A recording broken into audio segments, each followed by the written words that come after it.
जदि आपण केवल 10th पास करिसेंती केवल 10th पास आ आपनकु निजो एरिया रे निजो ब्लॉक रे निजो पोस्ट ऑफिस रे निजो पंचायत रे चाकरी करिवार आपनकर अछि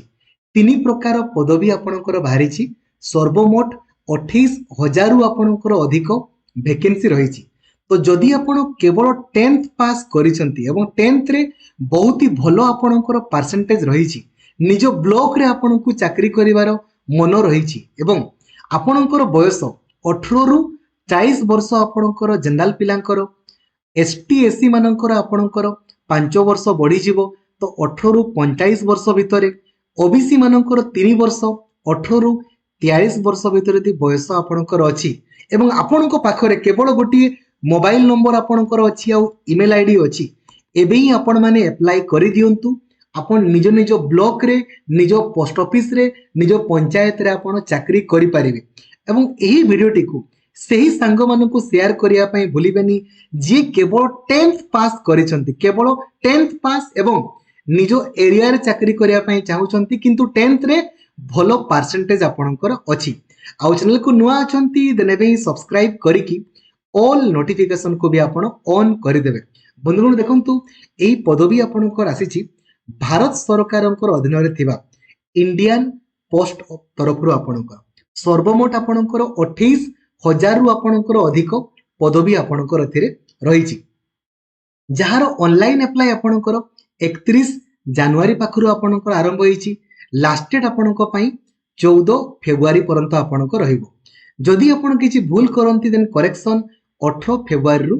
19 फेब्रुआरी मध्यरे करि पारिबे तनकर दया करी किछि भी आपण जेमिति भूल करिवे नाही। एथिरे देखंतु तीन प्रकार पदवी आपणकर अछि गुटे होछि ब्रांच पोस्ट मास्टर आपणकर बा बीपीएम देन आपणकर next assistant branch post master आपणकर आ गुटे होछि डाक सेवक एथिरे दरमा देखंतु केते मिलिबो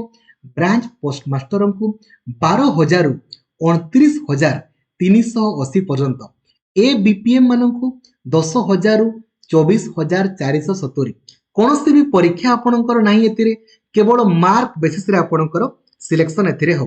एज लिमिट संपर्क रे ऑलरेडी मु आपणकु जणैली क्वालिफिकेशन केवल आपण जदी देखंतु केवल जदी आपण 10th पास करिसंते ना केवल 10th पास तले आपण एतिरे अप्लाई करि परिबे एवं सेही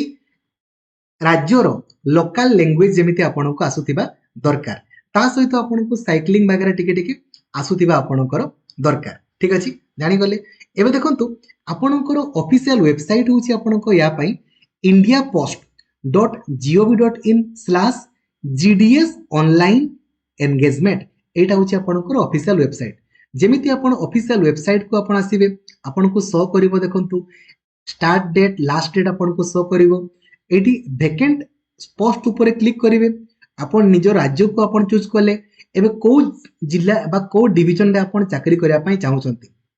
लेखा आइछि को डिवीजन रे आपण धरा जो मु रायरंगपुर रे मु चाहुछि रायरंगपुर देखन डिवीजन देखन खाली पदवी खाली बैक टू बैक हैला आ ताहा भी लिखि दिया आइछि हैला जे को पोस्ट ऑफिस ता आपणकर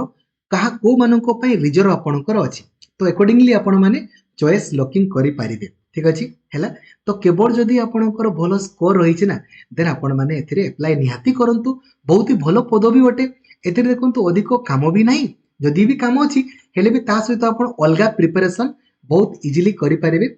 एथिरे मध्ये टंका आसुथिबो ता सहित अन्य जॉब पाई मध्ये आपण प्रिपरेशन करि पारिबे अन्य जॉब हेले आपण छाडी के मध्ये पळि जाई पारिबे किछि नै एबे एथिरे अप्लाई करिया पई केते टंका खर्च होबो ता भी देखो 100 टंका आपणकर खर्च हो केवल जो माने एसटी एससी दिव्यांग झियो सबु झियो माने समस्त को पई फ्री ताले 100 टंका को मानको पई पडिबो केवल जनरल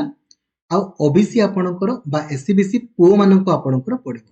एससीबीसी पो मानको खाली आपणकर 100 टंका पडिबो तो फ्री अप्लाई करिबारे कोन टंका पडुची क्वाड भी तो आपन को जीवा पई पडिबोनी आपन खाली निजे घरे बसी की अप्लाई करि पारिबे निजरो मोबाइल फोन रे देखंतु केमिति अप्लाई करिवे सिंपल एठी स्टार्टिंग को गले देखंतु लिखा है क्लिक हियर टू रजिस्टर और अप्लाई या ऊपर क्लिक कले आपन न्यू रजिस्ट्रेशन करिवे न्यू कैंडिडेट ऊपर क्लिक करे निजरो एठी मोबाइल नंबर आपन देबे आ ईमेल आईडी आपन देबे देन गुटे परे गुटे आपन फिल करि करि जिवे तनकुर समस्त अप्लाई करंतु टंका तो किछि पडु नाही भलो स्कोर अछि दूर दूर हो पछे जोठी ले भी आपण माने चाकरी निहाती करंतु ठीक अछि। Thank you. जय जगन्नाथ। धन्यवाद। Thank you.